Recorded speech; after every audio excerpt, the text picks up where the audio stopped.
dive deep into the darkness in your heart.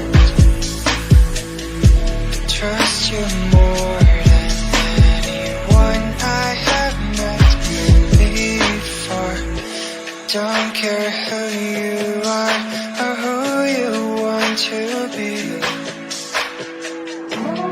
I'll be here until the day that you leave me.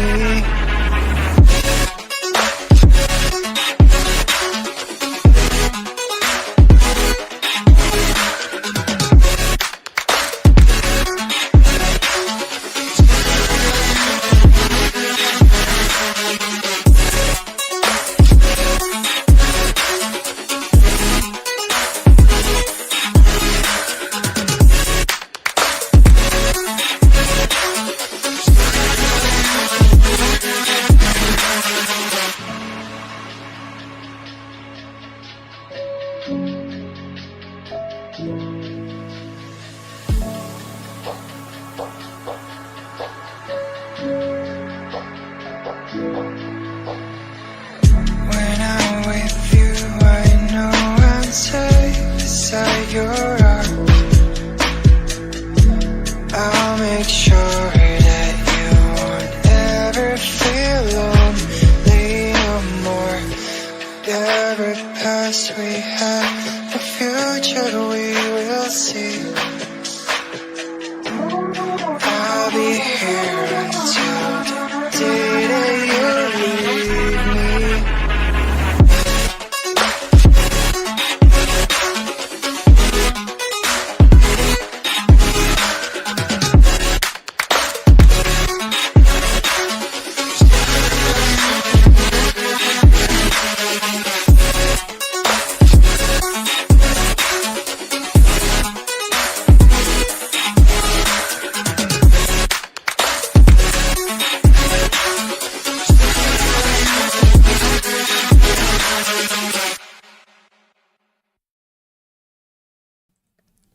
We're about to jump in. Yo, what is up, everybody? Welcome back to how old are we today? 83 years old. 83. I got a action-packed panel up here today. Old. You feel? I feel really old. It feels like we've been doing this forever, but such a short time, all at the same time. But what's up, everybody? Thanks for everybody that came through, that's hanging out with us tonight. We got a lot of people in the chat already. 7 people watching over on YouTube. I know I probably got a couple people watching over on Facebook right now, but nobody has showed their face yet. So shout out to Big Fridge, BLSG, Logan, and Vic, man. He said, "What is it? It's not a Tuesday night without the East Coast Gridiron podcast." That is very, very true. Everybody's favorite couch quarterback, Dante, here with Sora at the top. I got y'all built up like Tetris right now. We're going to go with... I got Sora at the top, Manny in the middle, and Key in the building is right at the bottom. So, Key, are we going to save the announcement for later? No, go ahead. Key is the official member of the East Coast Gridiron. She is... What are you, like the 6th or 7th leg now? I can't recall how many. 6th? I don't know. Me, you, Manny, Don, Vic, Marcos, I guess technically. So yeah. Dante. Oh yeah. Yep. Coach as well. Can't forget about Gio Coach for a little bit, and then I don't know what happened. Gio's still a part of this. He's just not. He's an honorable member. It's like the father-son Kamehameha. He's the honorable mention of it. Should I just put her logo right down next to her name? Why don't you just put all of our logos next to our name, bro? That's just her name tag right there. You just put her logo as her name tag. Put the name tag down here. But this is the official ECG key. ECG key. She's got the key. She's got the key to the building. So page news. It was front page news, Spider-Man. So welcome. We appreciate you being here. You know, with everything that's going on in the crazy Twitter world and YouTube space, this has just been, you know, you've always been part of the family, and now you're here with us to continue a lot of the great things that we're about to pull off for the rest of the year. Like I said, we do have plans for the Senior Bowl. We do have some plans to do as much media stuff as we can with the Super Bowl, and me and my dad are talking about going to the HBCU combine so he can sell some of the lovely posters as you see on the left side of me. All right, on my right. And that is everybody's lovely sponsor, Float Posters. Go to floatposters.com or hbcuposters.com and get you all the stuff that you need. What the hell is this? What the hell? Oh, I just had like a virus. My virus protection. I need. What you need? I think he's a little delayed. No, I'm all Philly down back here.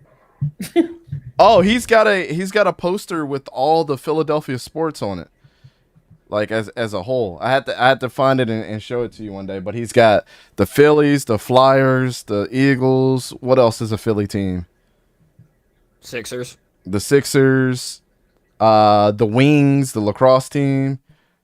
My antivirus software is trolling me right now. Yep, the Philadelphia Union's on there. My antivirus software is trolling me right now. Hold on, guys. Is it me? Like his mic cutting out right now? Yeah, I was about to say, I don't know if it was. Yo, it's me and Sore got the good internet. Yo, that never happened. Wow. No. It's crazy. It's not you. Am I good now? You're good now. Okay, it's my virus. How do the Spectrum people got the best internet? Right. Here? Meanwhile, while we're on that topic, Spectrum, if you listening, get your stuff together. Come on, man. What we doing here? But how us Spectrum people got the best internet right now? You're gonna have the dilly guy as your spokesperson. You ain't gonna provide good. Okay. Hey, it is what it is. Clear on the mic, by the way. You're so coming through it's clear. a you problem then, not a me problem. Yeah. He's like, you're too quiet. We can't hear you. You're too quiet?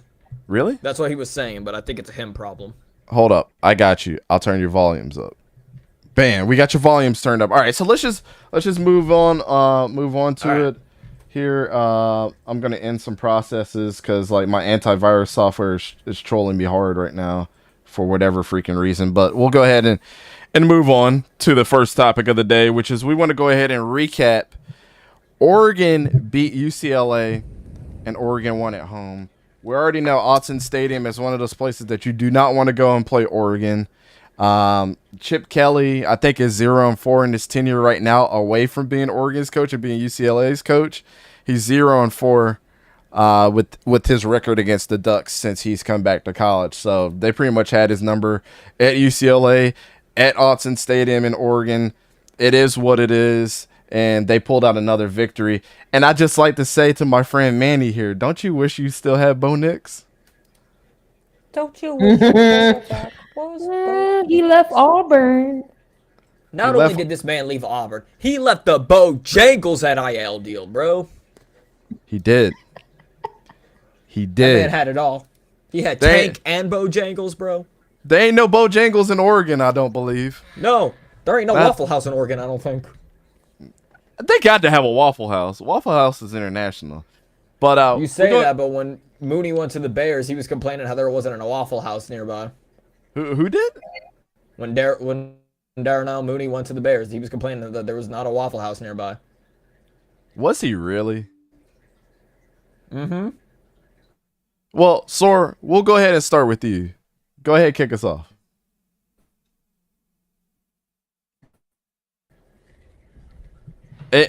Am I good now? Man, not the damn internet issue. It's not the internet. It's something up with my computer. Bro, my internet is fine. Okay, we're back now.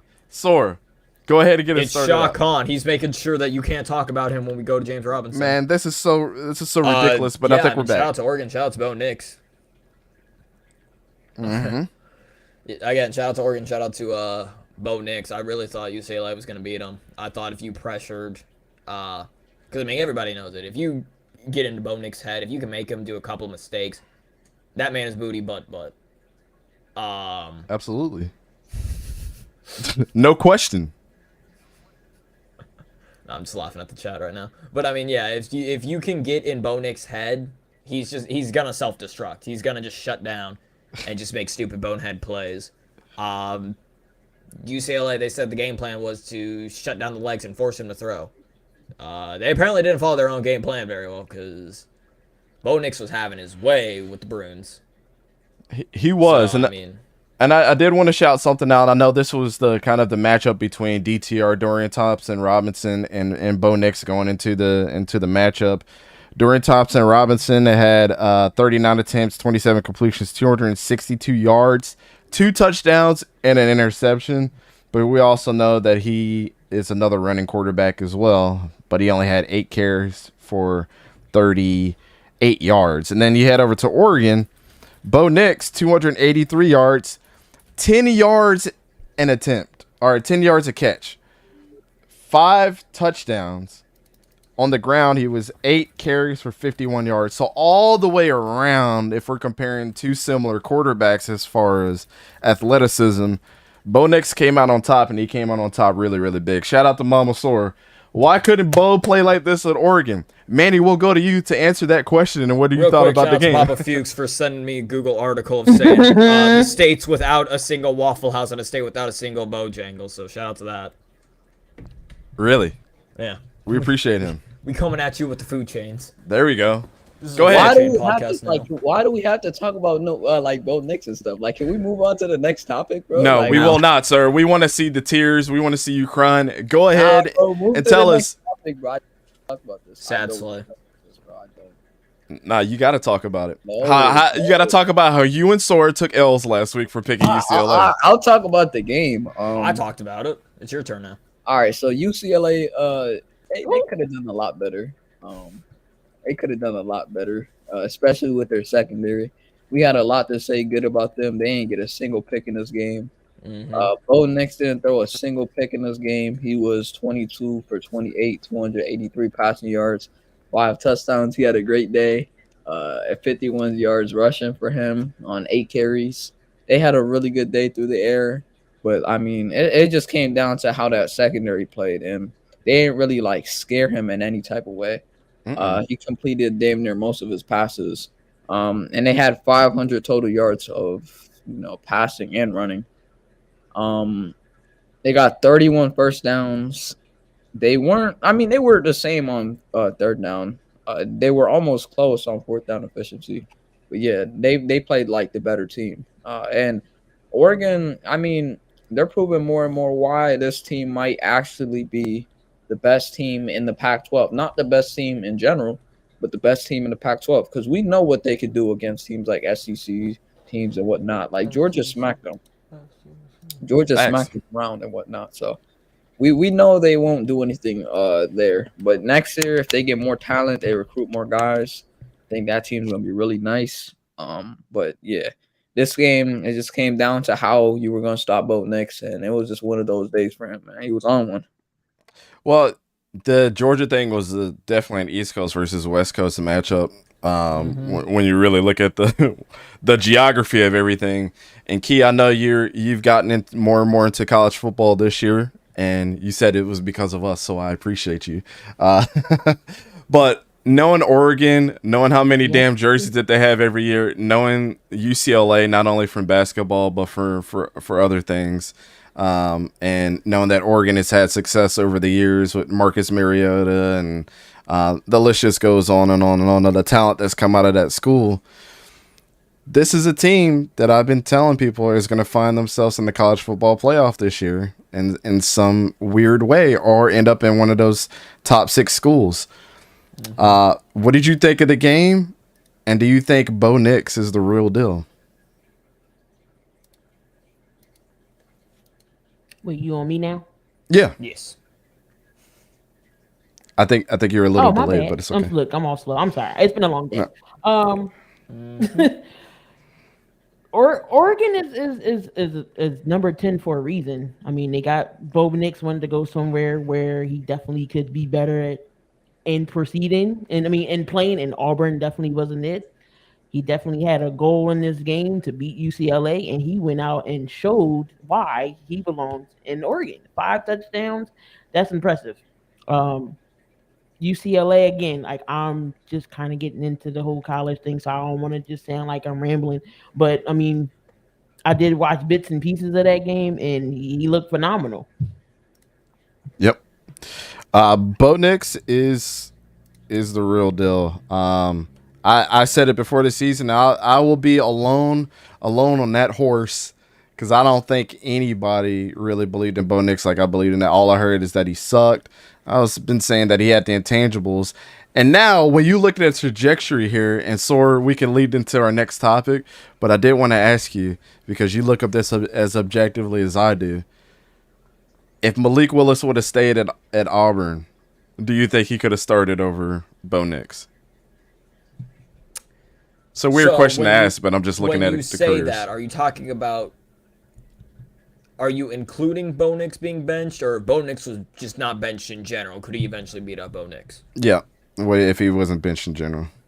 If he was not benched in general, no, I don't think he beats out Bo Nix. When Bo Nix was benched, though, which I know obviously Malik Willis doesn't have a crystal ball. He can't see into the future. So he can't be like, oh, Bo Nix is going to get benched. This is my time to show that I can be a good quarterback for Auburn. Yep. So obviously that didn't happen. He went to Liberty, but I 100% do believe that they would have just rode with Bo Nix anyways, because their coach sticks with their starting guy. Not anymore, because now he's just throwing anything or anybody at any position and go, let's find out which one sticks. I'm trying to save my job here. I got kids I got to feed. Mm-hmm. The kids are about to go hungry, bro. You better figure something out real quick. I feel you. So, no, I do not think Malik Willis would have beat out Bo Nix. In fact, if you were to put Bo Nix and Malik Willis on the Titans right now, because I know Bo Nix is coming up to the draft, Bo Nix wins that job 100%. I agree with you. At least Fishing admits it. We've been admitting our wrongs. I was a Bo Nix hater as well. Now I'm like, you know what? Maybe I was blinded by the Bojangles biscuits. I don't know. But you guys could just rely on my opinion when it comes to quarterbacks. Not when it comes to predictions. What? College predictions? I'm just saying predictions in general, bro. I'm 7-1. I'm 71 for college. I'm 6-2. Okay. I ain't that far behind. You're not. But when it comes to the quarterback stuff, I got you. Fishing said, I've been a Bo Nix hater, not going to lie. Which leads us into, thank you for the segue, which leads us into another guy that you were high on, which was, oh, wait. Never mind.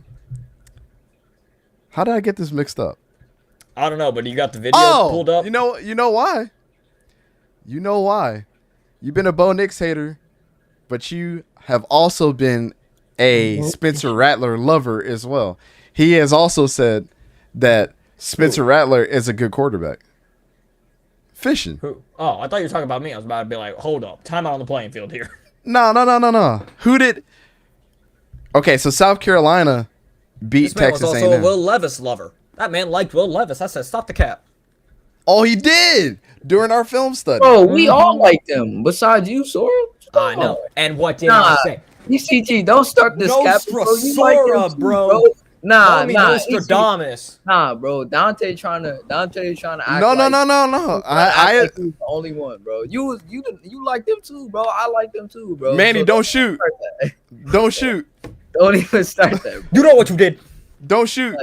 Like, this man would talk about how he was great in the second half of the season, bro. Like, come on. You know you like them. That man had Wandale Robinson and Chris Rodriguez, bro. Take those away. He is nothing.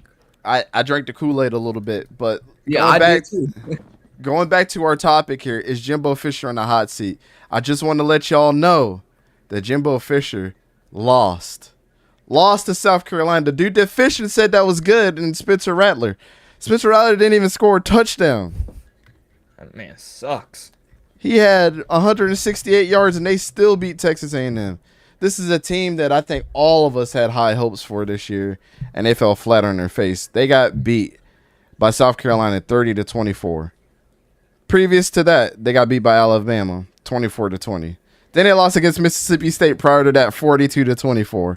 What is going on with Texas A&M? Manny, I need answers.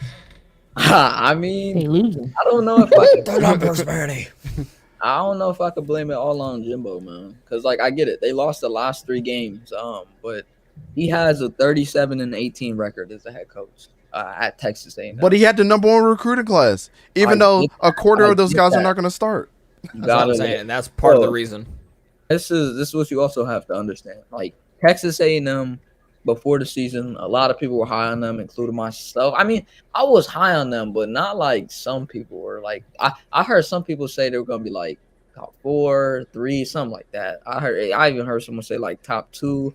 It had to have been that Texas A&M dude I was seeing on Twitter. It was. I think I had them in my college football playoff too, but I don't remember. Yeah, but what I was trying to I say had them was in the West.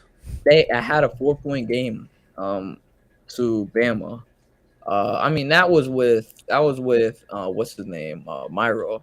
Could have been a little bit more different if what's his name was in there, Bryce Young. Mm-hmm. But the only thing that is very inexcusable here is South Carolina had more yards than them.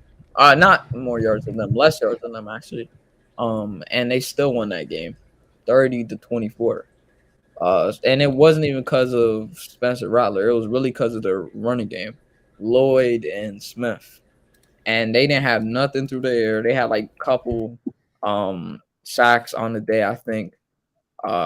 If I'm not correct. No, I'm thinking about the picks, my bad. They had a pick in that game, I know. But it was just a bad performance for that defense, especially in the rush defense. And I felt like Texas A&M just didn't play up to their ceiling like we all thought they would going into the season. I don't know what Max Johnson's stats are this season, but I don't think he's doing like really great.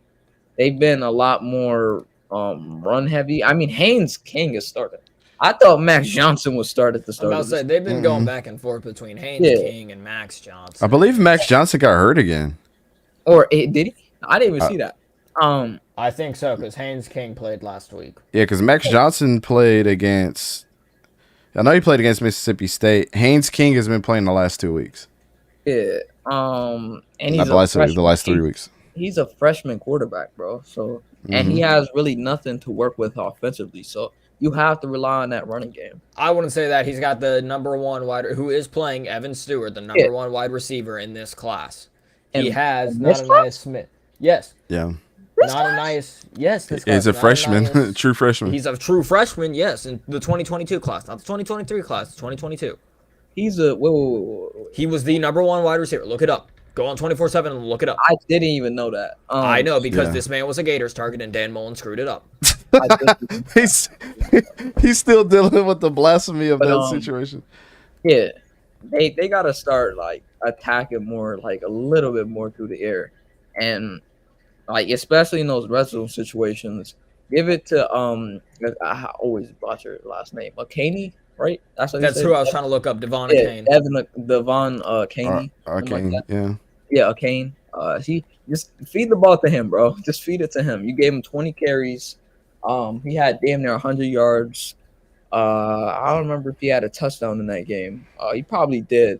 He had one touch. He had 99 yards rushing touch. He had 20 carries, 99 yards, one touchdown on the ground. In the air, 7 receptions, 57 yards.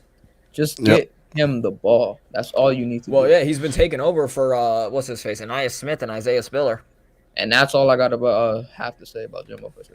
Well, Key, we're gonna move on to you real quick. Do you think Jimbo Fisher is on the hot seat?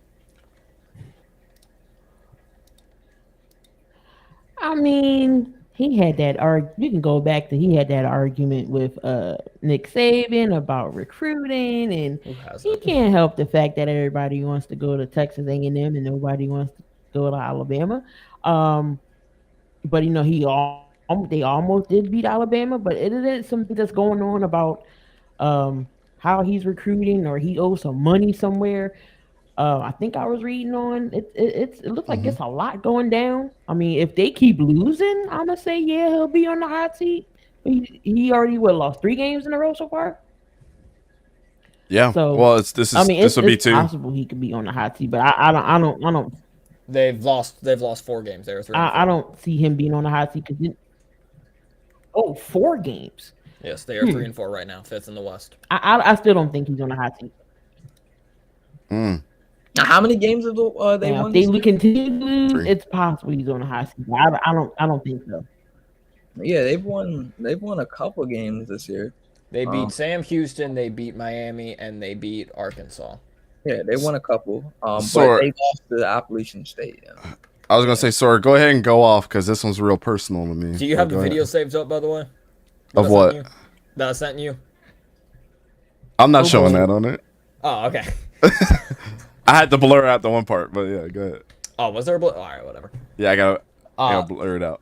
Literally, if Jimbo Fisher is on the hot seat, and first of all, shout out to Pops because he's been texting me this entire time. So let me read out what Pops has to say as well. Yeah, but A&M lost a Fisher, talking about fishing, because he is a used car salesman. Fisher's a con man. Haynes King can't hold on to the damn ball. And if Jimbo Fisher is on the hot seat, he is laughing all the way to a bank. Again, a couple of weeks ago on the Paul Feinbaum, whatever his last name is, show. Yeah. Thank you. The Q-Tip show. I always call him the Q-Tip because he looks like Q-Tip. Hey, yo, Somebody that's disrespectful. If you call him a Q-tip, you gotta call SVP a Q-tip as well. All right. But literally, you had somebody call on the show and say it cost more to hire a hitman than it does to fire Jimbo Fisher. I'm sure that man was related to Dawn because he just pulled that stat out of nowhere. So if we're talking about hiring hitman over keeping Jimbo Fisher, 100%. That man, he don't care if he gets fired. What's he gonna do? He gonna buy a pontoon boat, a couple of 12-pack of Twisted, and just ride off into the sunset. Well, let me just say this because this one's a little personal for me. I think that Jimbo found himself in a really crappy situation by the way that things happened at Florida State, and I'm a believer on the other side of that we should have just built these damn facilities because Florida itself is just getting better at recruiting every single year. And how do you keep up? We can't have these old facilities and think that these players are going to want to come play for our school. If your locker room can't turn into a recliner, I don't want it. But this is what players care about. I don't care what anybody says. As a young kid, are you going to go play? Sorry, Manny, I'm just put it out there. But as a young kid, are you going to go play for Auburn? Or are you going to go play for Oregon? Oregon. Because of what? Because of what? It's so much better there, and it's like No. That's you're thinking too much about it. What is the one thing as a teenager, as an 18-year-old that you care about? Money. Money. No, not even the money. Your appearance. And who has the best jerseys in college? Yeah. That is the number one selling point to anybody in college, right? So here it is. And let me just get to my point here. Shout out to Mom for answering the question before Manny did. Let's go, Mom. Manny, Let's step up your game. Let's Step up go. your game. Yes, the uniforms. All of us are impressionable when we're young, and that's the one thing that Oregon is always won with. And this is why they'll always kind of be in that top 15 in recruiting, is just because of that. It's a smart thing. Y'all talking about Oregon? Yeah. We're talking about Oregon.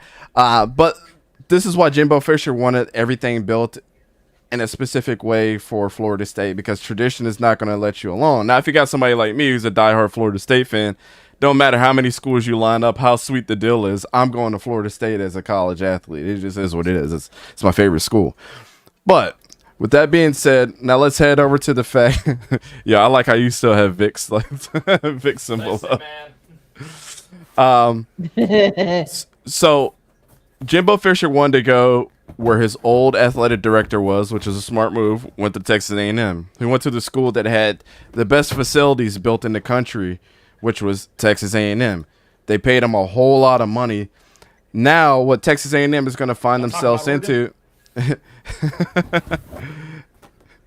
So what Texas A&M is going to find themselves into is they're going to find themselves into a hole with $80 million, because that's a huge buyout. And like your dad says, Sor, he's going to be laughing all the way to the bank. Was it a smart move? He protected his investments moving forward. But what is this going to do to his legacy? It's actually going to make his legacy tarnished. I want to go and compare this to the fact that Kevin Sumlin has had a better record up to this point in time by how many games have been played than Jimbo Fisher has had at Texas A&M. I think Jimbo should have stayed at Florida State. He did not want to leave, but I think the booster should have stepped up to the plate, but he should have saw through that. There's absolutely zero culture in A&M right now, and that's correct. I mean, the Aggies are still not getting over the hump. And the worst part about all of this is that Texas A&M has found themselves coming from the Big 12 over to the SEC and already having to compete with the big boys that are always winning. And they're going to be known as one of those teams that, yes, was a one-year wonder last year when they beat Alabama. Georgia beat Alabama as well, but Georgia always competes, unlike Texas A&M at this point in time. So, Jimbo, unfortunately, I think you're in the hot seat. I don't think the money can save you nowadays because the money gets larger anywhere that you go nowadays. So, if the boosters are able to buy people's contracts out, the one thing that cures everything in college football is winning. And what are you doing? You're not winning. You were 3-4 at this point in time. You're in the hardest conference in America. I would be very surprised. I won't be surprised if they get rid of him this year, but if he has this type of thing moving into next year, I would be very, very concerned of why they're keeping Jimbo around. Let's move on to the next topic, though. I said what I had to say. This was personal for me. I do want to ask, though, and shout out to Pops for this. If Jimbo Fisher does leave, where does he coach next, or does he coach at all? Is that man just riding off into the sunset, never to be seen from again? In my heart of hearts, I want him to come back to Florida State. In my heart of hearts, because we already got the facility stuff taken care of. And I think that's where his heart really was set at. I don't think he even said himself, it wasn't about Florida State and leaving. You go back to where you built everything out, because I don't think Mike Norvell is the answer at this point in time. I was drinking the Kool-Aid when we started off the way that we did. But I think that's the one place that he goes. But he's probably not going to go there. Florida State had that gauntlet, though, and so far they just can't win in that gauntlet. You go somewhere where it's not as competitive. Yeah. He doesn't deal well in this competitive environment. His competition every year was Clemson. Mm-hmm. His competition every year was an outside conference play in Florida.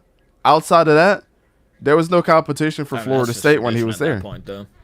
But I'm just saying, those are the two most difficult games of the year, every single year for when he was there. And those are always the one that everybody has circled on their calendar. Florida State's playing. Same thing with the Iron Bowl, even though they're in conference. Oh, the Iron Bowl's playing, circle that. Florida State, circle that. Georgia Southern, circle that. Well, I think the only place that he could go, and I'll go around the horn and get you guys' last thoughts on this. I think the only place that he can go is Nebraska. And the reason why I say that is because the Western Division in the Big Ten sucks, and it's always Wisconsin's to win every freaking year. He could come in there and be a recruiting powerhouse because people want to play for Jimbo Fisher. He's great at the recruiting thing. He's great at bringing people in that want to coach with him. So he could be the guy to turn that program around, but he will always be known as the team that wins the West every freaking year in Nebraska, which still gets him over the hump. Mm-hmm. But he's not going to beat Ohio State or Michigan every single year. It's just not going to happen. So, Key, if you had the choice or where Jimbo Fisher should go coach, who would you know? Because you got several schools that are open: Arizona State, Nebraska. Florida State's probably going to have an opening. Where do you think he should go, or what situation you think he should go? Either Nebraska or State. Mm-hmm. Either Nebraska, or Arizona State, or hey, just ride into the sunset like Sora said. Again, man, going to buy a pontoon boat, a 12-pack of Twisted Teas. I think Nebraska needs more help, though. Yep. Manny, what do you think? I think Nebraska needs help, though, but yeah, 1,000% here, Auburn. Like, that's not even a question. 1,000% Auburn, bro. Lord. We don't got literally no recruiting, bro. And what is he good at? Recruiting. Not using his recruits. We look at recruiting. We don't have any receivers like all time that are like big recruits that went into the NFL. We're good. We don't got none of that, bro. We haven't had a good quarterback since Cam Newton, bro. All of them inconsistent. Even Bo Nix was inconsistent. I'm about to say, are we just gonna ignore Bo Nix? I don't care. Bro Nix was inconsistent at Auburn. Bro Nix. I don't even want to hear. I don't even want to hear that, bro. Y'all know he was annoying at Auburn, bro. I don't even put some respect on Bo Nix's name. But I want you every time you eat a Bojangles biscuit, I want you to shed a tear, going, "What could have been? What could have been, Slay? What could have been?" So where do you think he should go? Who, Fisher or Bo Nix? Jimbo Fisher. Okay. Like Fish had said, got connections to West Virginia. I could see Auburn because West Virginia's a really good spot. at this point, I fear Urban Meyer is going to make a comeback, which could potentially be Auburn, in which case, I'm sorry in advance, Manny. Going back to Jimbo Fisher, though, again, Auburn, West Virginia, Nebraska. I'll even throw in the Cardinals as an NFL team. Ooh. Because Cliff Kingsbury is booty butt, bro. That I think they might try to take a chance on Jimbo Fisher. Jimbo Fisher with Kyler Hell Murray? no. That's interesting. But Jimbo I- Fisher is a quarterback whisperer, though. He is. No. I agree. I don't think it's happening, but I figured throw in one NFL team, and I don't know, man. You look at the Cardinals. He's They very tried to good with run quarterbacks. Kingsbury. I'm sorry, but I'll take my chance on Cliff Kingsbury over what's his name in the NFL. Okay, well, you just flatten out your curls there while you think about that sentence. So I want to start off with. I want to go ahead and move on to the Clemson. Are they a legit top 10 team? They did struggle against Syracuse last week. I even told my wife. I said, "I'm sorry. I know you went to Syracuse, but if we're storming the field because we beat Syracuse, who was really not. I mean, they're a good team. Do I think they were top 10 or top 15 worthy? Probably not, but they're a legit threat to somebody like Florida State who's going to lose against them. But the thing is Clemson themselves are very suspect, you know what I'm saying? And to storm the field because you beat Clemson tells me that you're down bad right now. Key, we'll go ahead and start with you. Is Clemson a legit top 10 team?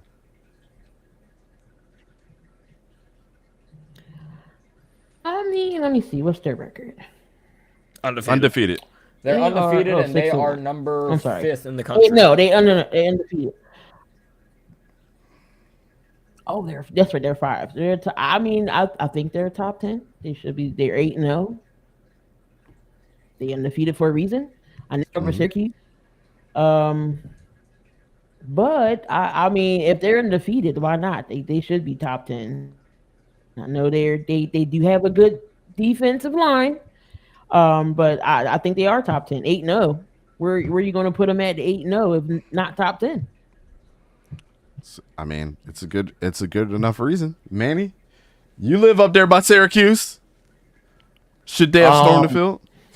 I literally live in Syracuse, but anyway though, he talking about something. You live up there by Syracuse, but I'm talking about the college. you talking about the college. All right, that makes sense. Clemson, I think they're a top 10 team. You feel what I'm saying? Like, I mean, they top 10 for a reason. Like, they always show up when it matters most. They're literally like Bryce Young. He always shows up when it matters most. That's what Clemson does, and that's what teams like Clemson are in the playoffs. They show up when it matters most, and that's why they're more built for the playoffs than several other teams in the past, like Cincinnati.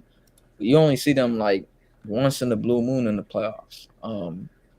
And I don't know how they got it last year. They just cupcake schedule, went in there and just you know what happened in the playoffs. But I mean, I just feel like Clemson, they're all around a good team.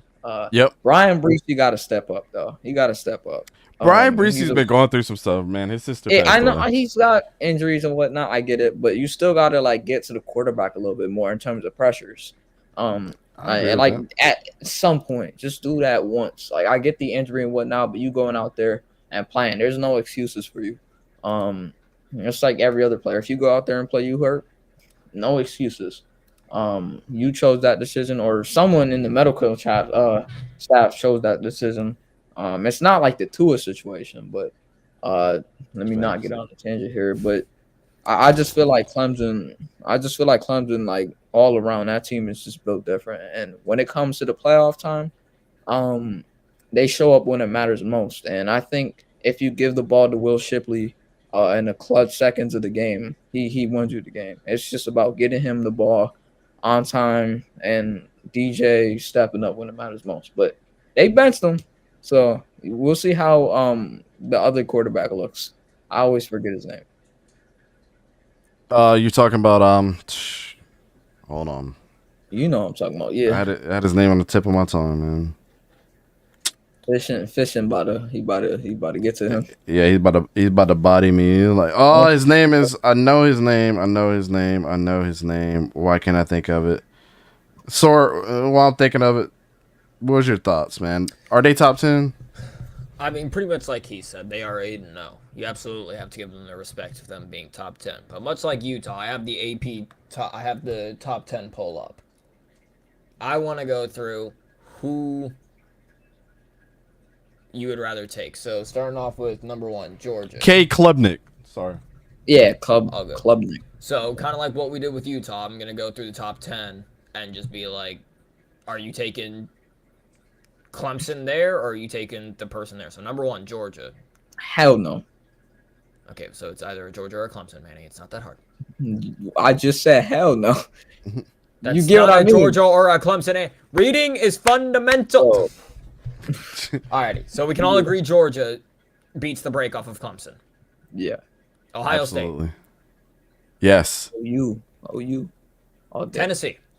Yes. Yep. Michigan.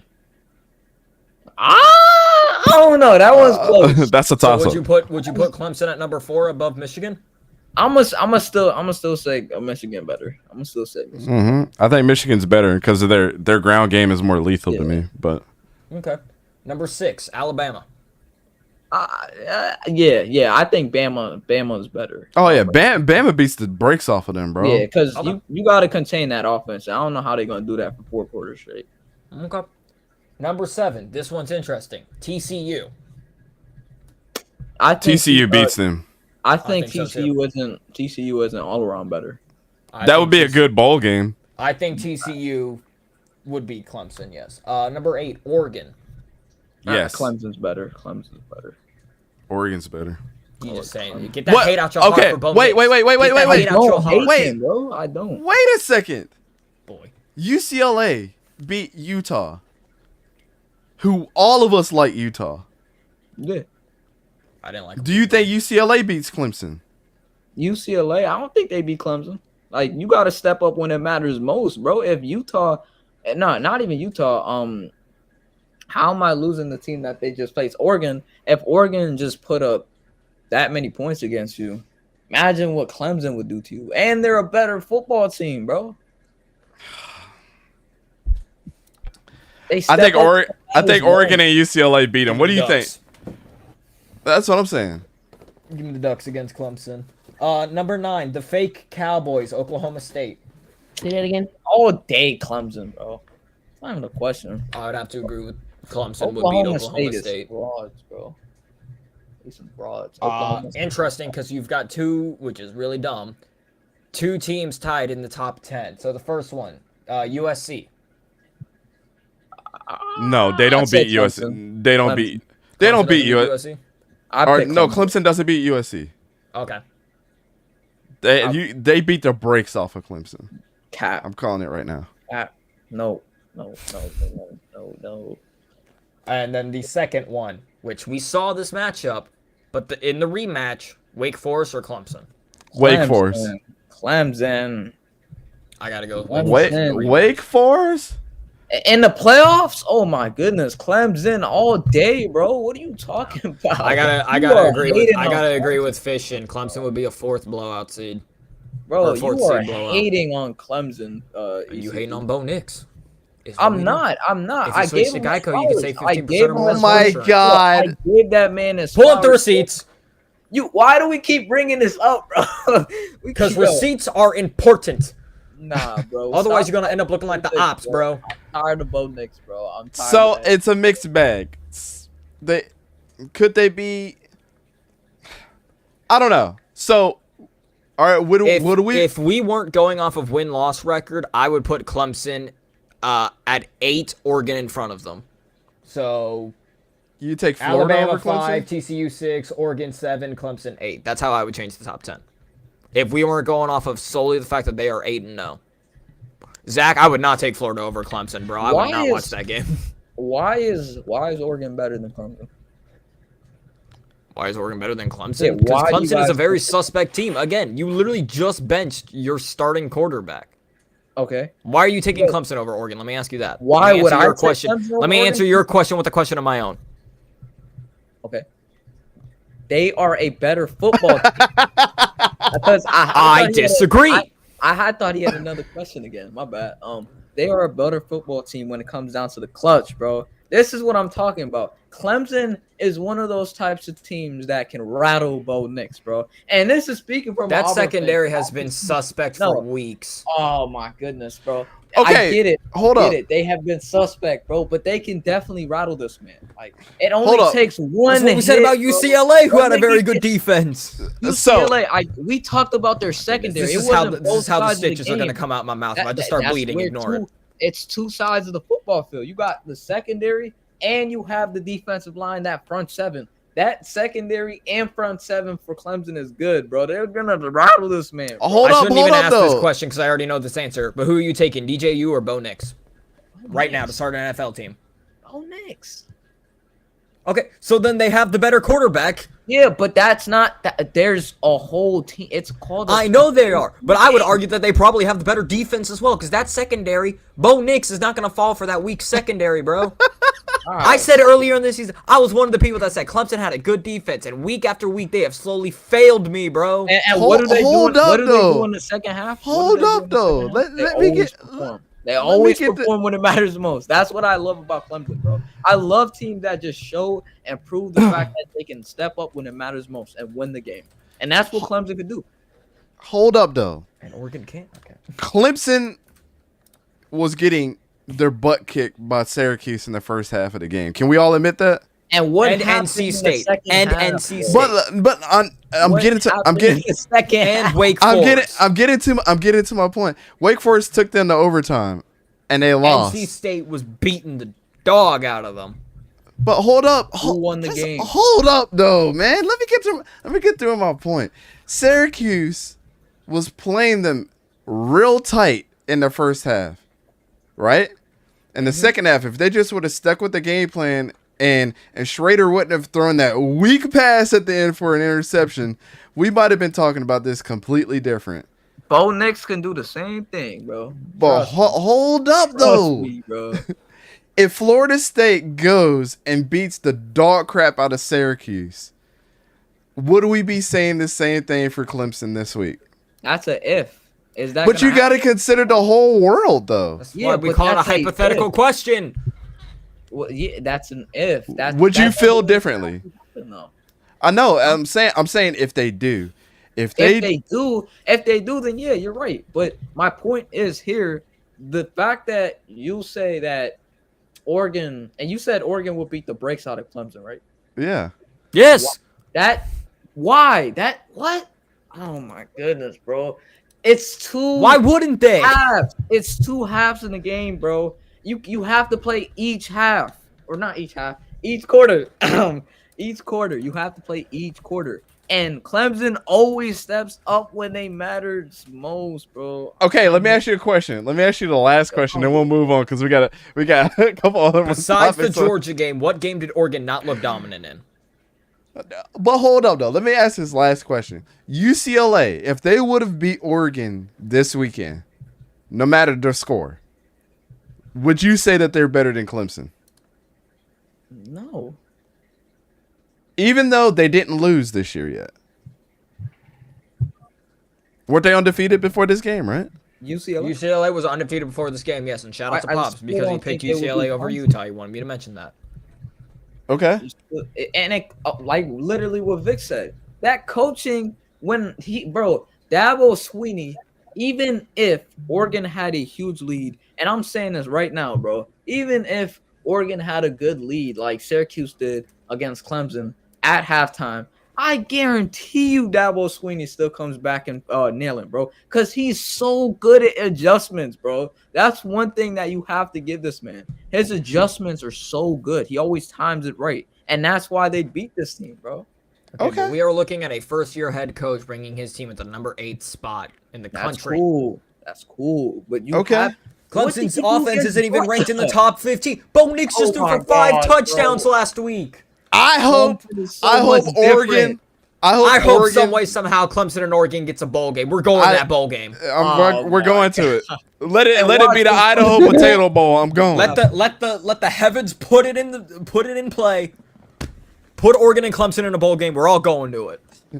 Game of the week. I know we got some Penn State fans in the crowd, so we're gonna go ahead and hop into it. Ohio State, Penn State. Penn State is number 13 in the country. Ohio State is sitting there at number 2.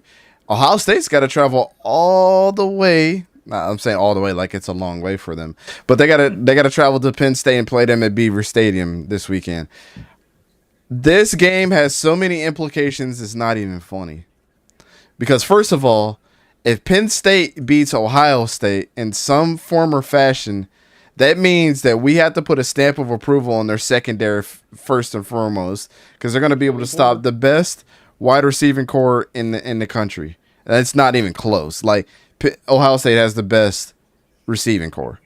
But if Ohio State beats Penn State, it doesn't really prove anything. It just proves that they're probably going to win the Big Ten. So, with that being said, give us your breakdown of the game. Actually, we'll just go ahead and jump into picks, and then you go ahead and give us what you guys think in the comments section. Do you think Penn State beats? Penn State wins in a close one, 27-24? Mike, that's a hot take. That's a hot take. Sora, go ahead and give us your pick for this game. Man, and give us the reason why. I want to pick Penn State just because I absolutely hate Ohio State, who has never beaten Florida, by the way. Just saying. But I gotta go with Ohio State. I think it's gonna be close for a little bit, and then I think Ohio State is gonna pull away. Is it a whiteout game? I need to know. Is it a whiteout game at Penn State? I don't know. Vic, do you know? If it's a whiteout game, then I think that makes it closer. But as of now, until I find out if it's a whiteout game or not, I gotta go with Ohio State, unfortunately. So a whiteout game is going to sway your opinion one way or the other? Yeah. Really? Yeah. You have that much faith in a whiteout game? We've seen it before. We've seen that home audience matters. We saw it in 2018, I believe. It was when LSU came to the Swamp. We did a blowout game, and this was with Felipe Franks as our quarterback. In some way, somehow, we won that. That's right. Last week was the whiteout. So, last week was whiteout? Oof. Yeah. Yeah, so it'll be close for, like, the first half, and then I think Ohio State just pulls away. If it was another whiteout game, though, I think it's 60 minutes full of competitive football. Manny, who you got? I got Penn State in this one. Ooh. True that. Why? I just feel like this is a much better The matchup. same reason he thinks Clemson could beat Oregon. This is much better matchup for them than Michigan. Michigan is a really good run team. What is Penn State really good at? Secondary. Running the ball with Sean Clifford. Secondary. That's their biggest key strength on, that football team. They got guys like Dixon, Porter. That whole secondary is just lock up. It's definitely the best in the Big Ten. You could argue it's probably the best in the entire country. They've been putting up dominant games, man. The only thing that's costing them is their run defense. And they played Corum, and that dude is no joke, man. Blake Corum shut me up last week. He's another dude that I should be like, I was wrong about. He was running all over that defense, bro. He reminds me of Ray Rice a little bit. I don't know if y'all agree with that. Ray Rice, silky smooth dude, ran the ball, really nice, patient runner, shifty runner. And that's why I compare Corum to him. But yeah, I just feel like this is a much better opponent for, Penn State than Michigan. They just match up a lot better.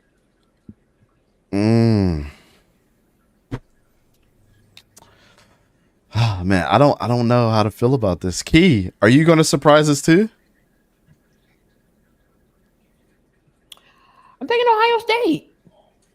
Thank you. I just can't not bet on Ohio State to beat Penn State. Like Ohio State beat Penn State.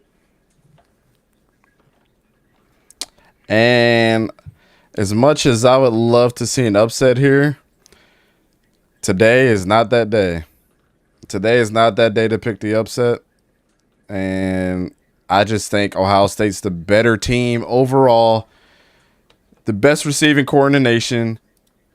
Travion Henderson is still a beast. CJ Stroud's still putting up numbers. Their offensive line, they're not going to be able to do anything with the offensive line because CJ Stroud just simply does not get touched. And am I the only one that thinks Joey Porter Jr. is just a little overrated? He has his. Yeah, you wildin', my brother. He said you Go wildin'. look at his. Hey, you're the same guy that talks about numbers. Go look at this man's numbers, bro. Go look at his numbers, bro. He's been locking down, bro. I get it. You probably think that. What was the game at the beginning of the season? Yeah, you think that one game at the beginning of the season where he kind of held him so he didn't get double moved or a bit. He's been doing that all. He's been doing that all year, bro. He hasn't, So, bro. Slay, let me ask you this question. Slay, let me ask you this question: is Joey Porter the number one cornerback in this draft class? No, he's top 3. He's two. Who is? Name me the top 3. Ricks. Eli Ricks just started. He Ricks? was just shut down. Yeah, he just became the starter there. Yeah. I thought he's been the starter. No. He just moved into That's why I the don't actual understand starting what the spot. Ricks No, what's the corner? Because I just seen a stat line the other day of the Bama corner that had like household like shutdown, like performance. Kool-Aid Man? No. Kool-Aid McKinstry. Is it Malachi Moore? I don't think That NIL deal he's gonna get. No, it had to be Kool-Aid McKinstry, bro. It's got to be him. I mean, right now he's probably like 2. Clark Phillips from Utah hasn't been that bad. He's been really good. I'm surprised you haven't said your boy yet. Oh, The kid Garrett Williams from Syracuse. He's been really nice. He's not better Not at than all Cole. where I was going with. I'm surprised you haven't said your boy yet. Who else am I thinking of? Ringo. Oh, Keely Ringo. Yeah, Keely Ringo. What about the kid from Purdue? Purdue, dude. Yeah. I know He the has- wide receiver from Purdue. No, he has dreadlocks. He's a good cornerback. I don't know what you're talking about. All the Washington's DBs, we'll just put them on there. I don't man. I don't see any Purdue guys. Yeah, I don't know which corner you're talking about from Purdue. I forget his name, but yeah, I would put him in that category as well. Shout out to my man Corey. How you doing, brother? He said, "Look at this crew." Let's go ahead and so that was our picks for this game. 3 Ohio State. Manny's the only sole person with Penn State. They're about to send him to the Shadow Realm this weekend. I'm sorry. Shadow Realm. Chargers. The Chargers versus the Seahawks. The Seahawks did pull out a win this weekend. Y'all already know how we like to chop up the show. College in the front, NFL in the back, mullet style. Seahawks beat the Chargers in LA. Key, go ahead and give us your breakdown of this game and what you saw. So the Chargers have a lot of injuries. Mike Williams, J.C. Jackson, Joey Bosa still in the back. Khalil Mack is the only one standing still that's not injured. But Guyton's going. The injury bug has hit the Chargers bad. The Seahawks is playing lights out. Who would have thought that the Seattle Seahawks would be number 1 in the NFC West right now? And Gino was playing lights out. They did lose DK Metcalf, which is a killer. But they still got Walker. He's been running lights out, and that kid Tyreek Woolen, man, on defensive side, he can Defensive Rookie of the Year. Been trying to tell people about him. I'm gonna go to the Seahawks here to win this game. Are they in SoFi? They are. No. He's saying they beat. This was last week. This was last Seahawks week. beat the Chargers. This is our game of the week last week, so we're just doing a quick recap. Okay. Yeah, they beat my bad. So yeah, they definitely my bad. They definitely won. Oh. So see, Seattle was the better team there. Overall, Gino is continuing to improve me each and every week. He's legit. So I'm loving what Gino's doing. Was it Pete Carroll or was it Russell Wilson? Was it Russell Wilson that was the problem in Seattle? Everybody is pointing fingers. It was Russell. So I'm loving what Seattle's doing to give pieces around Gino's fine. They got a running back. You got receivers. Can Gino be a franchise QB for them? Time will tell, but he's sure enough proven like this is his job and no one's gonna take At it. 32. So I'm liking definitely what Seattle is doing. And you know what's crazier? I don't even think it. Yeah. I don't even think it was Russell Wilson's fault. I just personally feel like Russell Wilson at this stage of his career, he needs a really good offensive line. He's not that same guy that can, run everyone. Keep making this magic happen. Let Russ cook. That's not the same guy no more. He needs a really good offensive line. You know what he been cooking? You know what he been cooking? Yeah, He been cooking them beans and toast. Hold up. he's Vic been Vic terrible. said, is DK hurt? He is hurt. He hurt Yeah. his kneecap. They said it wasn't anything serious, and he should come back here soon. Zach, I do agree. Made a video on that. Geno Smith is an MVP candidate. And shout out to my boy Gene for putting his the stats where his mouth is, because I did not know that Kenneth Walker was having such an incredible year this year. 4 touchdowns in the last couple of games. Almost 300 plus yards. Like, he's been absolutely I believe it's 300, no, it's 250 plus yards. He's been absolutely balling out. This last game he had 90 yards and he was an absolute menace for them. No, he had over 100 yards. The game previous to this one he had 90 yards. So but shout out to the Chargers for wearing those dark blue jerseys. Oh, I love them. I want one. Justin Herbert, please give me one. But the Seahawks were the dope gray ones that they have as well. Gene always has those charts ready. I know Vic and Gene are going back and forth too, so shout out to my mans though. But anyway, Seahawks, yeah, I mean they continue to look good. And you're going to see them mentioned a little here at the end of our show as well, because they are part of the game of the week. Shout out to Charles Cross for not getting mentioned enough on how well that he's doing in Seattle. Because when we watched some of those preseason games, Vic knew, and he likes to point out the offensive lineman, man, and he did not. he did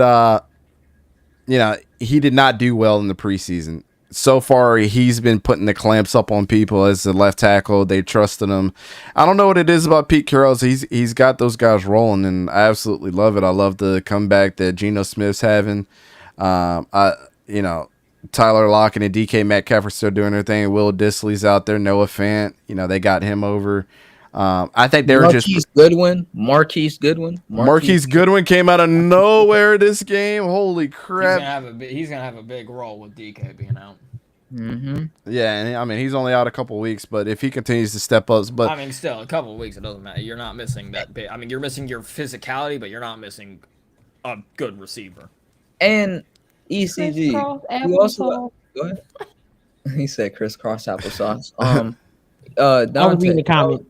what I was gonna say was with Vic, I feel like you got to give Charles Cross his credit and whatnot, but Vic was also kind of right in a way, because like right now everything that Vic said that he should do right, he's worked on it.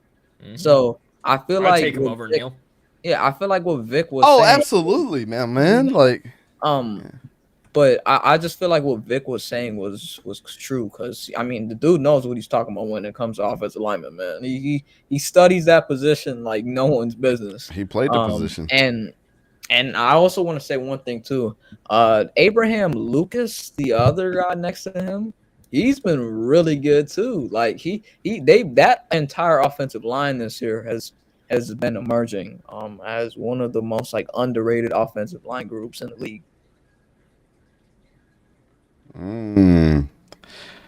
That is it. I don't think that's a hot take. I think that's a really good take. Sore. Fake news, Jax. Come on, man. I wanted to text We ain't you doing in the this morning today. and been like, I wanted to text you in the morning and be like, man, on my way to work and I just smell nothing but smoke. I guess Dante really is marching his way over here. Y'all just like y'all want to troll me tonight, huh?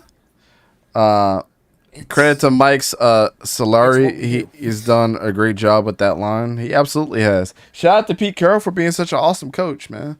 You know what I'm saying? Yeah, He's I remember when you said he was gonna get fired after this season. Damn, you wrong. Yeah, bro. I mean, hey, I was wrong too, bro. I said Josh Jacobs was gonna be the worst starting running back in the league, bro. Let's put it like this, right? Let's put it like this. When we looked at the Tom Brady situation, we were like, "Oh man, is he gonna do really well without Bill Belichick?" Won a Super Bowl the first year. The second year, they damn near went back to another one. And this year, regardless of what everybody says, he's not the most terrible quarterback. He's still playing good. You know what I'm saying? Like, he would be good on another team, but that team has its own struggles right now. But I'm just saying, was it Bill or was it Tom? It was Tom. I think we can all say that it was more so it was Tom being a talented quarterback. When you look at Pete Carroll and Russell Wilson, with Russ still being younger than Tom, the success that he has, because remember, they brought Matt Flynn in. They could have went with Matt Flynn with all the money that they spent on him. But they decided to start Russ after the preseason game. You know what I'm saying? So, with that being said, I think this is more, and I'm a Russ fan, but you have to give it to Pete at this point in time. Pete knows how to structure teams. He knows how to get players to rally behind him. Who knew that the Seahawks team, they're actually a legitimate threat to the West again without Russell Wilson? That is so crazy to say. Russ is not doing that well in the AFC West. Like, it just is what it is. So when you look at Pete versus Bill, Pete is an all-time great coach. Just call it what it is. He's had success in the NCAA, and he's had success in the NFL. One of the only coaches next to Jimmy Johnson to ever do that. You know who they're also a bigger threat to? Not just the NFC West. What? The Philadelphia Eagles. And it's crazy saying that. It's crazy saying that, but you got to also remember one thing. I love Darius Slay, man, but DK Metcalf, every single time that man plays him, bro, he toasts him, bro. He toasts him, bro. He toasts him, and I just feel like if we were to match up with them today, we'd win, but they'd be such a big threat because they have really good coaching, solid offensive line play, really good quarterback play, and then you got a defense that's playing like one of the best in the league. When it comes down to it, man, that offense is just going to be high flying. You got DK Metcalf, who can definitely cook Slay because he's proven it before. Tyler Lockett, he could beat you down the field. James Bradbury, he has gotten beat a lot on those speedy receivers. CeeDee Lamb torched him. We know what happened there. So, hey, man, anything can happen. I mean, Pete Carroll is still a better coach than Nick Sirianni, and that probably will never change. Sirianni might be 6-0 right now, but let's be honest, it's the talent. It's not really him. Might be. So I just feel like right now, if we were to match up with them, it'd be a really, really tough game. I think they're the second best team in the NFC East right now, and I think I'd take them over the Giants if they were to play in the playoffs today. Wow. They played this week. Hey, I know, and if they played this week, I'd still take them. Yo. You said playoffs, and I was like, but wait, why wait that long? Look who's in the chat, bro. Look who's in the chat. I saw that, and I just rolled my eyes. I keep forgetting to ban this man. Boo this man. Boo this man. DH Baller, boo this man. He does this every time. All right, Eagles fans, I got 3 of them in the house. I'm surrounded. I'm sorry. Most of East Coast Gridiron is Eagles fans. It just happens to be is what it is. Bro, Me you and became an Coach, Eagles fan last night. What you mean? Pull up the me and Coach are the lone survivors out here in the AFC South, rooting for different teams. But Not anymore. We got the video. The photo of what the Seahawks player is doing to the Chargers player is what every team is doing to the Jags, pointing and laughing. Bro, it is. Damn. You see, boo this man. Let him chill, bro. Eagles fans. Could the Eagles be 6-0 with another quarterback? Key, I'll start with you.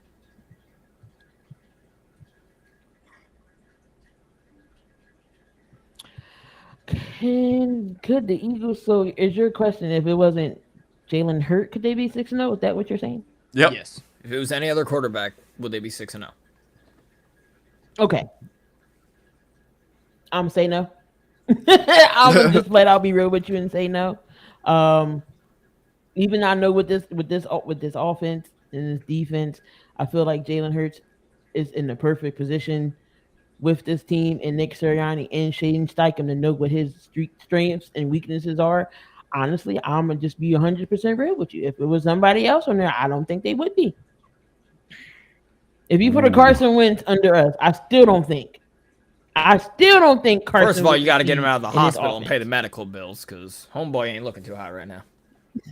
He's out the hospital. He's home recovering from his broken finger. You know, I feel- you know it's I feel hunting bad for season, his bro. wife, then. You know it's hunting season. I already saw the YouTube video of him and his brother, I believe. Man, it's playing That's duck hunt. sad. He don't want to throw football, but he can go hunt and pull a trigger. You right. Actually, he hunts with one of these. Get it out. Let me get it out Bow of and here. arrow. He hunts with So one he of got a these. bow? Is it the compact bow? Yeah, I know. What? Like, what's all this? What? Zach, I'm gonna call cap on that. There you If go. Aaron Rodgers was the quarterback, we'd have a losing record. Yep, call it contact bow. What? What? No, I'm Listen, done. Carson Wentz hunts with one of these, right? At any given time, Probably. people that don't know about archery, you could be pulling back, and I'm sure he's pulling back this amount, 60 to 80 pounds on one of these things, which wrecks your shoulders. And he's out hunting right now. Boo this man. Boo this man. He does not care. He just wants to hunt. Let this man listen to Luke Bryant, hunting, fishing, loving every day, and just let him be. I'm gonna let him live. And make jerky. Make jerky. Well, no, that's what Cam Jurgens does, but yeah. Sore. Could they win with another quarterback under center? I do not think they would be 6-0. No, because you look at this entire staff. This staff, these players, they're built around Jalen Hurts. I see Manny over there getting ready to throw a temper tantrum. Homeboy about to start crying, but it's fine. But you look at this staff. This staff is literally built around. If you don't have Jalen Hurts, you don't have AJ Brown. Brian Johnson has known AJ Brown all his life. Nick Sirianni, you see him doing the handshake that only him and his son knows. This team is literally built around Hurts. You look at those 4th and 1 situations. Yes, you could argue a Josh Allen. You could argue a Patrick Mahomes would be able to do the 4th and 1. But and shout out to Jason Kelsey and Travis Kelsey on their podcast. But on 4th down, when you are let me stand up and do this. On 4th down, when you are standing up there, it's 4th and 1 on the goal line, right? You have Jalen Hurts under center with your big line of Jason Kelsey. Keep in mind, Jalen Hurts can squat 600 pounds. You need those strong legs to push through because you got fat people over there like Nadana to step on your head. No, you wild. So you got to push through that pocket. While I could see Mahomes or Sorry, Allen got canceled.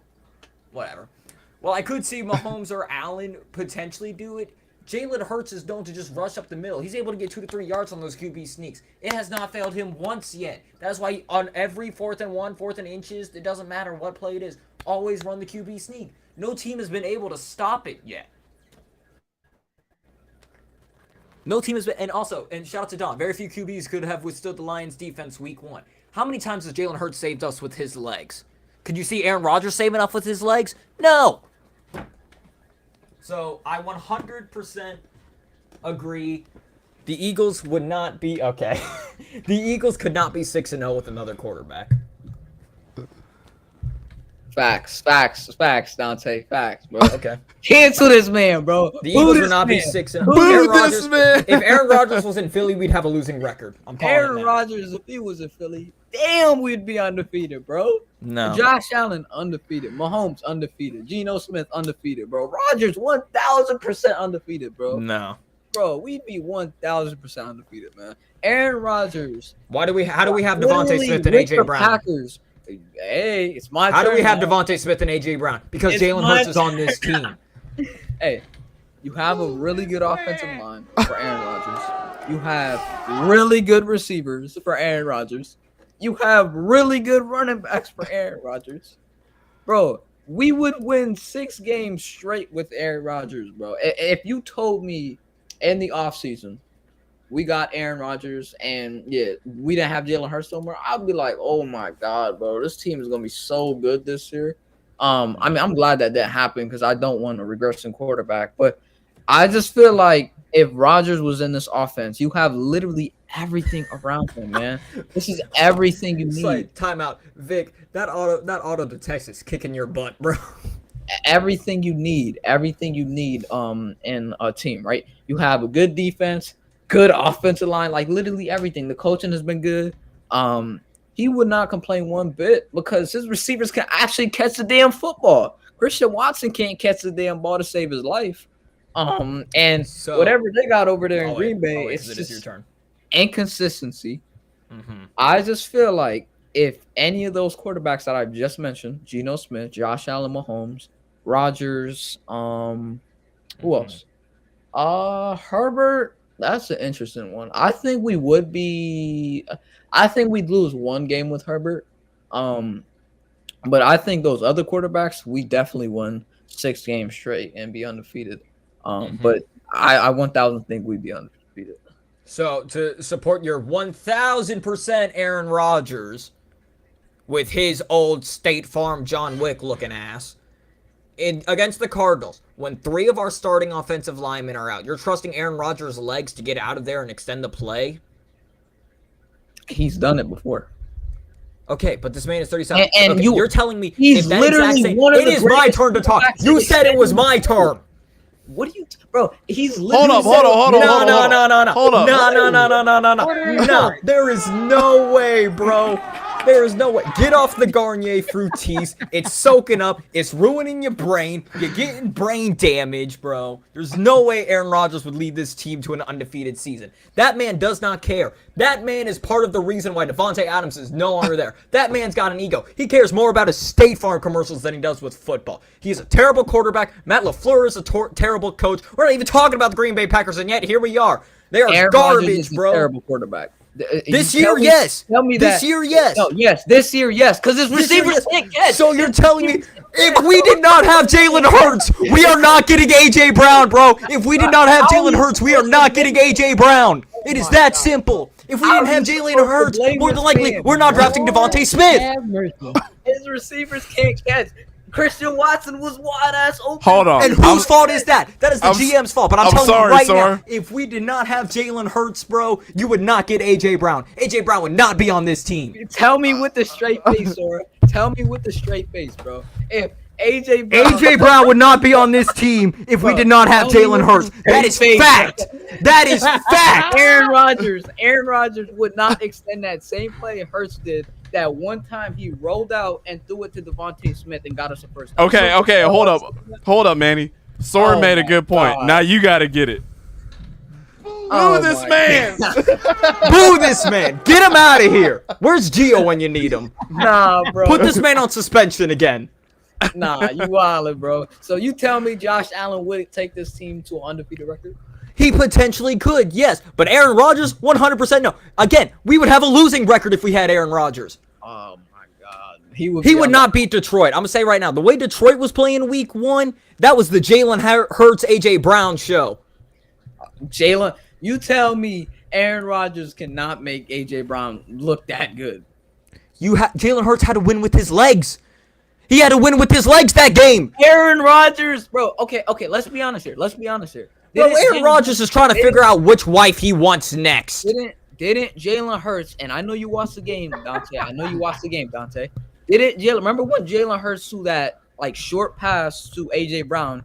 AJ Brown literally had to like go all the way down to the ground and just like pick the ball back up and save Hurts on that one play. We want to give Hurts, and we haven't seen Aaron Rodgers do those as well.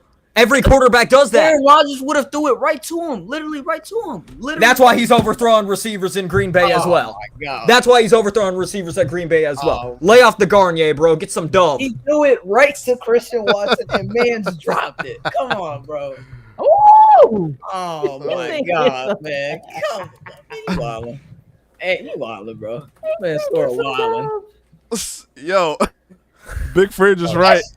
Yo, that's gonna be the best video of the week, man. I don't care what no one's saying. Does it beat my reaction? I don't know. I don't know. When both Slay and I are standing up, yo. Reaction right now. Yo, I don't think it was as well, because I can guarantee you I had a better time listening to you. Yo, your reaction was funny, Sora, when you were laughing at Sora that. needed CPR last night. Him and Coach. Coach was like, he was wilding, bro. Hey, I'm gonna just say this. I agree and disagree with a lot of everybody's points. So here's what I'm gonna say. Could they be 6-0 with another quarterback? I don't think so. Unless your name, hold up, hot take. Unless your name is Deshaun Watson. Before the massages. He's not even. I was about to say he ain't even playing until week 11. Just listen. Oh. The only other quarterback that has a skill set of Jalen Hurts is Deshaun Watson. What? Oh. So Lamar Jackson's just apparently not a thing. Jalen Hurts is a better thrower of the football than Lamar Jackson is right This now. is Lamar. Right This is now, Lamar. yeah, They right choke. now. Right Who's now. a better thrower of the football than both of them? Deshaun Watson. What does Deshaun Watson have that Lamar and Jalen share? Ability to run like a running back and escape pressure. That's the only quarterback that could be in this situation because of what? The one thing that I named that Nick Sirianni did not do last year was game plan around Jalen Hurts and letting him be Jalen Hurts. This year, play calling is more dynamic. They're running the ball more efficiently, and they have the weapons to get downfield. That's my argument. I just said Deshaun Watson is the only one that could have the success pre 2020 Deshaun Watson. So what about Josh Allen? I mean, you literally have you. This is what you got to understand. Josh Allen has literally been carrying that football team with his legs. Who's a better coach, Sean McDermott or Nick Sirianni? McDermott. Thank you. But this is what you have to understand. Who's a better wide receiver, AJ Brown or Stephon Diggs? Running backs. We have better running backs, And the Bills aren't using their running backs. Oh my god! But that's not our fault. I'm just saying, bro. If you had Josh Allen, more than likely you're also probably not using your running game as well. Oh, so there goes Miles Sanders. There goes Gainwell. There goes Scott. Who's a better wide receiver, Stephon Diggs or AJ Brown? Right now, Diggs all day. Right now, has it ever been AJ Brown's better than Stephon Diggs? No. Oh, throughout the season? Ever in their careers? Hell no. No. Okay, so we all agree here that Stephon Diggs is better than AJ Brown. Yeah. Key? Sore? Yeah, I agree. Okay. There's your because he's one of Buffalo. He's one of the best runners. Is that your only point, Dante? Maybe if he was in Minnesota when Brown came into the league, then maybe. But he's been with Buffalo ever since. So yeah, Browns 100%. No, I just think it's a combination of Diggs.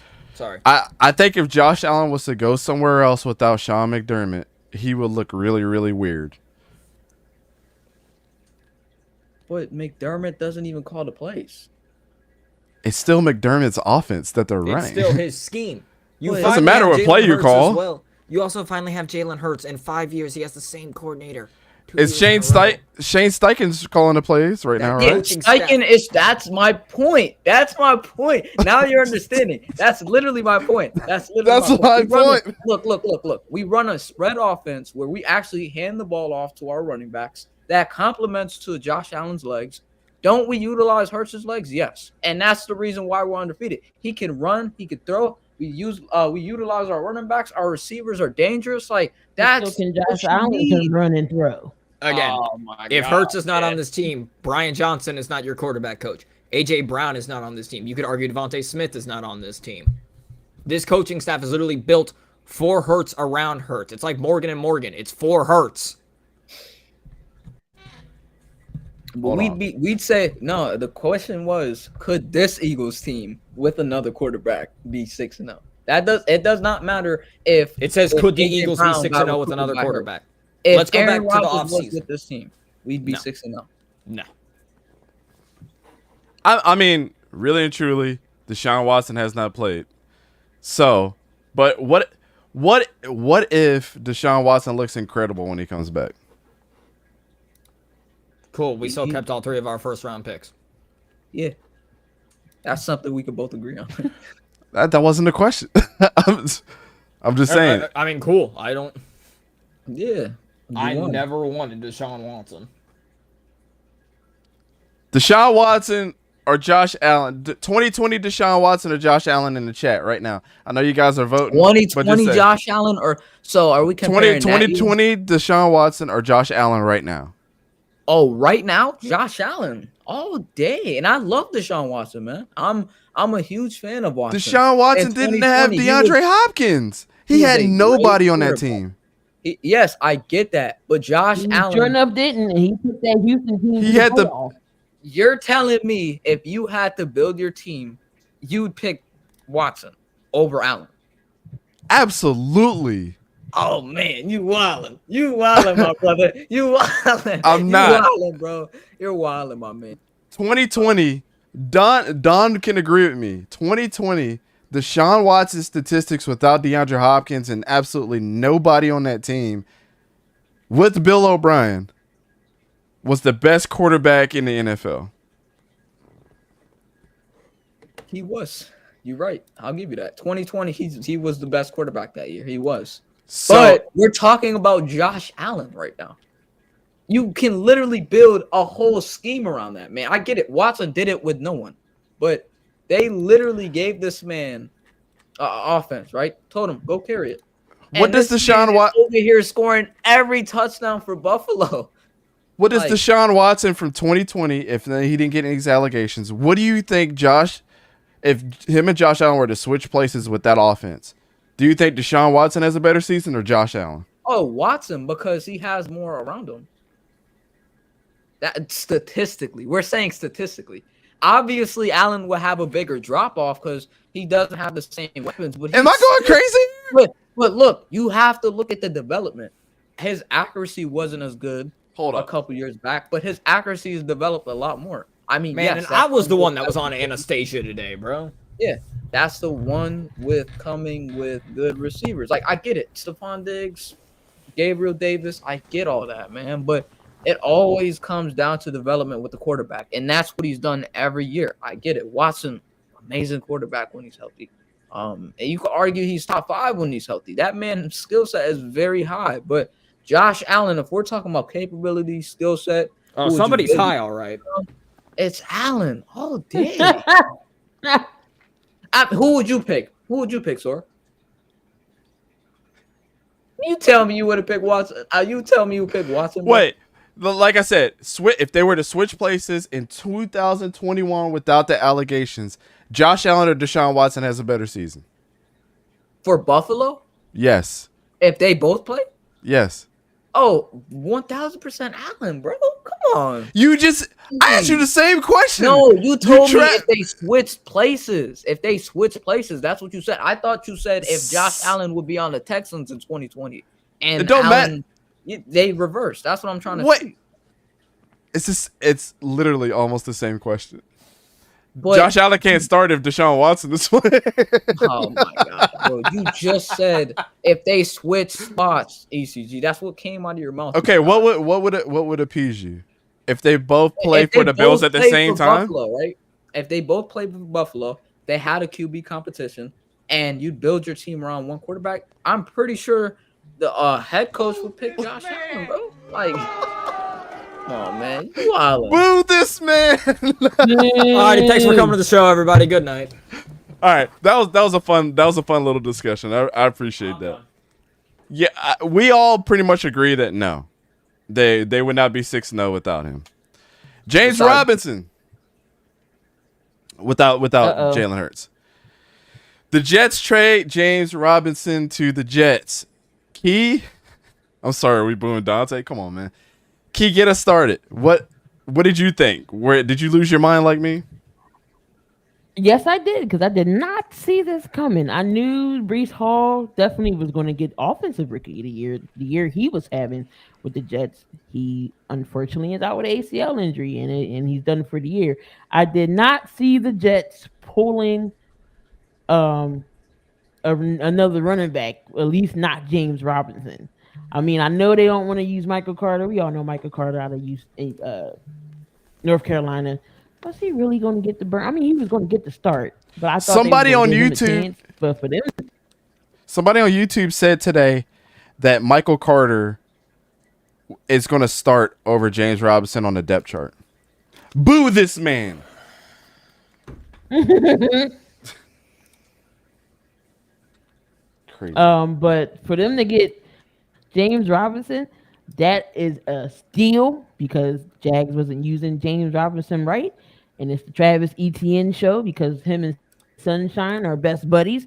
So it's the perfect fit for the Jets. It is. It's hard not to say that this is not a perfect move and a very strategic move. And also, I was going to use a reference, but I'm going to just say they left this out in the rain with no umbrella. That's the nicest way I could say it. By having a conditional 6th-round pick and a 7th-round pick. There was no 7th. It's just a conditional 6th that could become a 5th. That was it? That's it. Oh, I'm losing my mind even more. So you're telling me we're not even getting 2? We're just getting 1. You're just getting 1. It could become a 5th. Oh my goodness. You know what this deal is? You know what this deal is? The Jets got James Robinson for a Will Smith CD and a bag of annihilators. We talking about the single thing annihilators, not the whole, just the single 5. So a Will Smith CD and some annihilators is what they got. Yo, you wildin'. Yo, the crazy part is they didn't even demand a 3rd or a 4th with his skill sets, bro. That's crazy. At least I would have been happy. I would have been happy with like a 3rd and 6th-round pick, or just alone a 2nd-round pick, based off of that. You know what this man can do. Trent Baalke, boo this man. I have faith. I have faith up until this point. I was about to say, do you? Do you really? I had faith in them because of the moves that they made. But this reminds me so much of when we got rid of Leonard Fournette, when he was the sole survivor of us getting rid of everybody. This is almost the same exact thing. We're going to ship out our number 1 running back, who's the number 1 guy, obviously, on this team. Y'all didn't even trade him. Y'all just straight up put him on the waiver wire. Yeah, here you go. Leonard Fournette's here. Still, it is what it is, and then the Buccaneers ended up picking him up. It's freaking insane. Sore. You down there with all the Florida news. What are they saying? Well, listening to Tampa, there's not a lot of talks about the Jags. There's mainly a lot of talks about Brady and Giselle. So I can't really give you the inside news of the Jags. But looking outside on the fans right now, I don't see anybody. I don't see anybody's house on fire. Nobody left their oven on 500 degrees. There are no wives locked out. So I think people are doing good down here. I mean, that was just a wild move, especially for the fact that it's a 6th and that could become a 5th. Like, it might not even become a 5th. The Jets could literally just be petty enough to make sure those conditions aren't met. Maybe they do start Michael Carter just to make sure that doesn't happen. But I mean, the Jets absolutely got a great trade. When Breece Hall comes back, you've got Robinson and you got Breece Hall. It's going to be a good 1-2 combo. Sprinkle in a little Michael Carter there. You're looking good. Jets are looking good. The Jets are back. As much as we hate to admit it, maybe not hate, but as weird as it is to say it, the Jets are back. They're back. I would say they're on their, maybe not fully back, but they are on their way to getting there, bro. Think how tough that division is right now. Patriots. I know, but I'm not Jets. I'm not saying that they're gonna win the Super Bowl. But I mean, let's look at they're what 2-0 in the division right now. I know they beat the injured Miami team, but they also beat the Patriots. I'm pretty sure. Maybe they're just 1-0 and they just beat that injured Miami team. I have to look at the record. I don't have it in front of me, but carry on. Let's see what. And I can guarantee you, as weird as it's going to be, that first Bills Jets game, that might be game of the week right there, depending on what the other games look like. Facts. It's going to be interesting. James Robinson's going to get his revenge game against Jacksonville on the 11th of November, I believe. So that's going to be an interesting game to watch, and it's going to be an interesting game to watch for me. Yeah, I fully expect Dante to pull a what was it? William Tecumseh Sherman and completely march down to Jacksonville and burn him down, much like Sherman did to Atlanta. Dante's coming to burn down Jacksonville. Well, here's the thing. I hope he goes off. But what do the Jets do when Breece Hall gets back? Does James Robinson find himself in another situation like Travis Etienne? Because I believe this is his contract year, so they can decide to put him on the trade block next year. Thought this was just his. No, never mind. This is his third year. Yeah. Yeah, so they could decide to just let him go to free agency. They didn't lose much. If he walked, they didn't lose much. They didn't. So for whoever graded that the Jets had a C+ in this trade and the Jags had a B+, who did that? Boo that man, whoever it is. Like, the Jets absolutely finessed us. Like, they went to the corner store, they went to the bodega, and got a chopped cheese and an Arizona iced tea at no cost, bro. We were literally talking about this the last couple hours ago, man. He had to bring that up. I might go make a chopped cheese, man, at home. Yo, when you come to Syracuse, bro, I got you. Game of this gonna take you to 5 guys. Game of the week: Giants versus Seahawks. They're back at it again. That too, Sor. That too. Back at it again. Giants versus Seahawks. The Giants are now what? 6-1. 6-1. Seahawks have won 6-1. Seahawks have won 4 games, right? Yes, they are 4-3. They're 4-3. Let's go ahead and review our picks and get out of here. I'm surprised we ran up on good time tonight, man. I appreciate y'all. We had some hearty discussions. You know what I'm saying? And then we ended up on this last one. But so if you get a package from Clearwater, probably don't open it. What are you talking about, bro? Just don't open it. Manny, start us off. Who are you picking? You also want a breakdown too, or a breakdown? Oh, absolutely. All right. I'm gonna go with Seattle.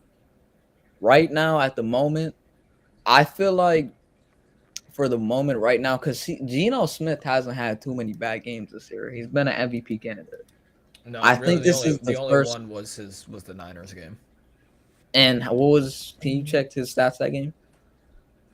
Yeah, like he has 3 interceptions in total. I think 2 of them came from that game. I'll check. But I just feel like with this game, Kenneth Walker keeps proving why he's just like legitimately this household name at running back. The Giants give up a ton of rushing yards. And I'm looking at the stats from that Niners game. He was 24 of 30, 197 yards, 0 touchdowns, interception. So he wasn't great, but 24 for 30. The other one. Yeah, he completed a lot of his passes. He had one interception that was costly, but hey, I get it. He still had a solid game, man. It all comes down to this rushing game, in my opinion. I don't think Geno Smith has a great game. I think that Giants secondary this specific season, they just been playing amazing. That D-line, shredding tears, man, in the quarterback's eyes, yo. I just feel like Geno Smith doesn't do good this week. I remember I said that with the Saints game. He proved me wrong. This defense is so much better. I don't know what Sora's laughing at over there. I feel Check like Twitter it's, when you get a chance, Manny. I got you. But I just feel like yo, I feel like God bless you, Vic.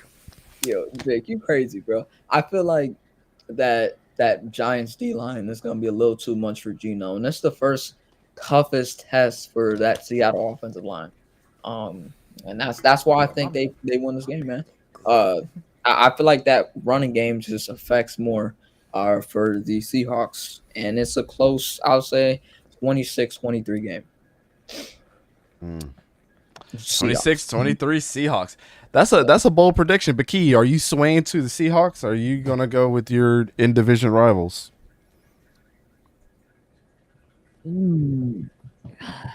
This is tough because they both playing really well, and I feel like the Giants are really playing for Brian DeBoer, who's coming in there and done a wonderful job. I'm going to say the Giants. I'm going to say they keep that train rolling. It's going to be close. I don't think it's going to be a blowout. It's going to be a good game. Ooh, the Giants. Hey, Is this a 1 p.m. game, by the way? this is a 4 p.m. game. This should be Sunday night football, man. In my opinion. I'm gonna go. Man, I hate to do this. Man, let me think about this one. Nah, Go while you think. I think I know what I'm going with. You also forgot to update. My bad. That is very hard to see. I can hardly see the Giants logo. My bad. Yeah, they don't have like a really good logo to put in there. I'm going with the Giants too. I think all over the place except for at wideout. Kenneth Walker. Let's see if he can keep up the momentum. But Saquon's the better target in this one. Yeah. Their defense, the Giants' defense is better. Brian Daboll is playing lights out. Even though I think Pete Carroll is the better coach. This score, I'm gonna give the Giants. I think this is a close one, man. I really do. I say the Giants 24, Seahawks 21. I think it'll be a pretty clean game played on both sides. I don't think you're going to see a ton of penalties, but it's going to be a hard-fought battle for both teams at the end of the day. Sora, lead us out. Yeah, I mean, I can agree with Manny saying this should be Sunday night. I think it's going to be a good game. So much so, this is going to be a game that goes into overtime. And I know Logan saying, please keep picking the opponents because that's how they win. But I got to go with Seattle. I think if I look at it, quarterback, I think could go either way. Running back, you got to give it to Barkley. O-line, you got to give it to Seattle. Receiver, Seattle. Defense, defensive lineman, gives that to the Giants. Linebackers, give that. I think that can go either way. Secondary, though, again, we mentioned earlier, Tariq Woolen, that he's going to be the defensive rookie of the year. That man has had 5 interceptions in 4 or 5 interceptions in 4 or 5 straight weeks. Either way, that man is always known to get a pick. I will say, I think if you lose this, Giants, and if you keep this close, you have nothing to hold your head on. I think this is going to be the toughest opponent you have played so far in your entire season. But I got to go with Seattle. Go with Seattle. Wow. That is straight facts, bro. This is the toughest opponent they played all year. I mean, who else is tougher that they have faced?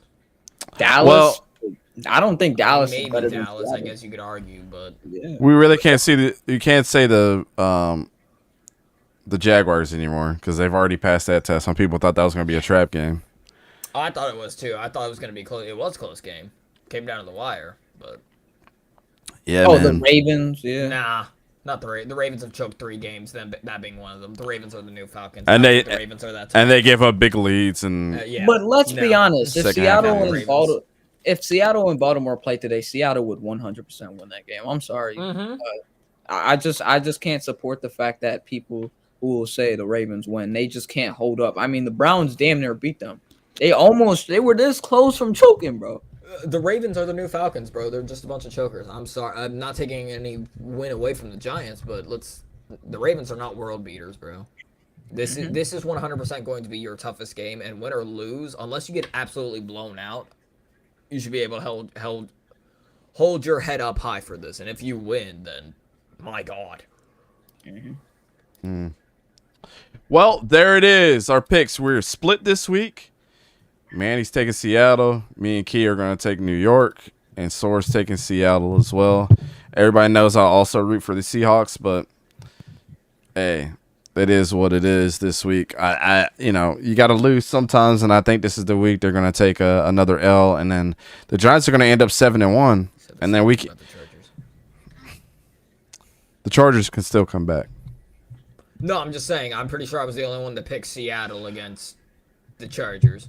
No, You picked the Chargers. I know that. I picked the Chargers. I for a fact picked Seattle to beat the Chargers. Yes, I know that. Yeah. I think I was alone on that. Yeah, I think you were. I picked Seattle. I didn't pick Seattle. I picked the Chargers. My bad.